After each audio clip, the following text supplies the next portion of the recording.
You could think of it as the Ozarks version of the St. Louis Arch or the Golden Gate Bridge. A monumental, what the planner calls God-given undertaking, expected to draw millions of people from around the world. KY3 Sarah Forhetz has the story tonight of the next Branson area attraction. This actually started as a vision that my dad had about 15 to 20 years ago. You could say Kerry Brown is on a mission from God. Now he's taking his father's vision and making it a vision everyone in Branson will share. He was able to come into possession of the actual property that has the second tallest mountain in the Ozark Mountain. Ask Mr. Brown how he knows it's an assignment from above, and he'll tell you the story of this giant-sized jigsaw of a puzzle that has come together quite divinely, with key pieces falling right into place. There was a landowner across the highway to the east that had some strong concerns and got up and spoke. And it's kind of interesting. After the meeting, he came and spoke to me out in the hall, and he said, I didn't know what this was about. I wouldn't have spoke if I had understood what it was about. And he was actually in favor for it when he heard the whole story. Chuck Pennell was a Taney County commissioner 4 years ago when Brown was trying to get this monumental project off the ground. The usual, not in my backyard hurdle, though, was quickly cleared. Well, our front yard's where it'll be, so we're ecstatic about it. He is the nearest property owner to this prime piece of real estate right off Highway 65 South at 160. And he is a pastor. We're real happy that the Lord's doing what he's doing. Larry Green is now helping Kerry Brown carry out his plans. A huge ivory and mirrored cross, much like this small replica, will soon tower over the Ozarks Mountains. The some 8 million cars along Highway 65 South right at 160 that travel there every year will not be able to miss it. Our design is to have one elevator take people in from the north face and take them up to the horizontal crossbar, let them out, have them interact with the different things that we're doing there, and then come down on a south-facing elevator. A bird's eye view high above the tree line. To put the size of this cross into perspective for you, just think of a building that many people in this area know well, the Hammonds Towers in Springfield. That building is 300 feet tall, and the cross is only going to be 200. But once you sit on top of that mountain, the designer says it will look that size. Of course, it's come with some challenges, including building that high into the air.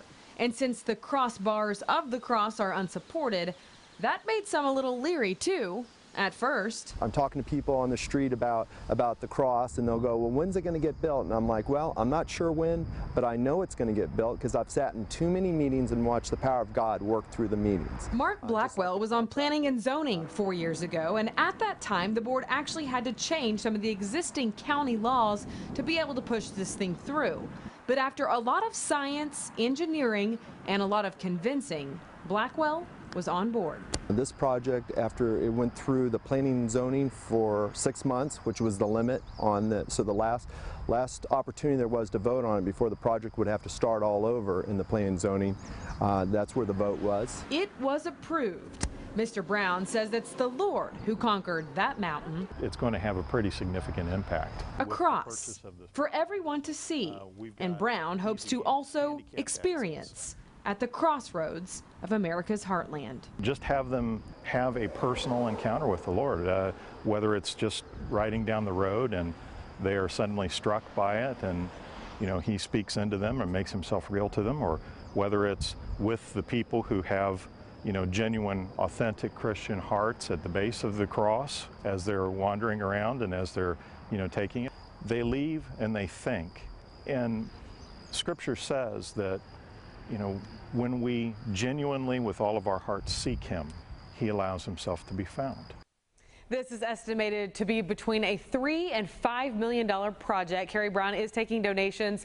Pastor Larry Green, who you met there in the story, is helping him. He's asking every churchgoer in the Ozarks to donate at least $1 to the project. That would get it well on its way.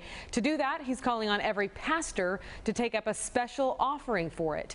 There's a lot more to this story that we don't have time for on television, so I put it and contact information at ky3.com. Ethan and Lisa. Wow, that would really become a recognizable landmark, just like Christ of the Ozarks, the Arch, and then the elevator going up, just doing a tour of Jesus's life, death, and resurrection, and then the admission's free. I wonder how they would That's what they're planning on. Well, I imagine they will take donations at the site, but that remains to be seen. We do know the construction will start later this year. It's only expected to take 6 months to build this thing.